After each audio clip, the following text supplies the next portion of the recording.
আবারও চলে এলাম একটা ধামাকা আনবক্সিং ভিডিও নিয়ে। সত্যি বলতে গেলে এটার দাম শুনলে তোমরা তো পাগলই হয়ে যাবে। চলো ভিডিওটা দেখে না, আমি তোমাদেরকে লাস্টে দাম বলে দিচ্ছি। পার্সেলটা এসেছিলো অনেকদিন আগেই, কিন্তু আমার আর ভিডিওটা করা হচ্ছিল না আর তোমাদের সাথে শেয়ারও করা হচ্ছিল না। তাই ভাবলাম চলো আজকে তোমাদের সাথে এটা শেয়ার করেই দিই।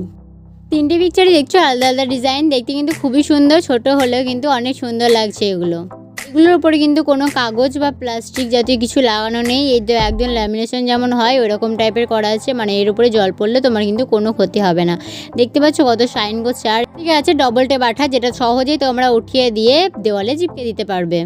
দেওয়ালে লাগার কিন্তু কোনো ঝামেলা নেই, তোমরা কিন্তু খুব সহজেই দেওয়ালে লাগিয়ে দিতে পারবে। তো দেখো পিকচারগুলো কত সুন্দর সুন্দর লাগছে, তিনটে রকম আলাদা আলাদা, যেটা তোমাদেরকে বলেই দিলাম। তো সবচেয়ে বেশি কোনটা ভালো লাগছে অবশ্যই কমেন্টে বলো, আর এই ভিডিওটা আমার কেমন লাগলো সেটা অবশ্যই কমেন্টে বলে জানিয়ে দিও। তো এবার চলে এসেছে এটা লাগানোর পালা। তো চলো দেখো আমি কোথায় এটা লাগিয়েছিলাম। প্রথমে আঠাটা খুব আলগা করে খুলে নিলাম।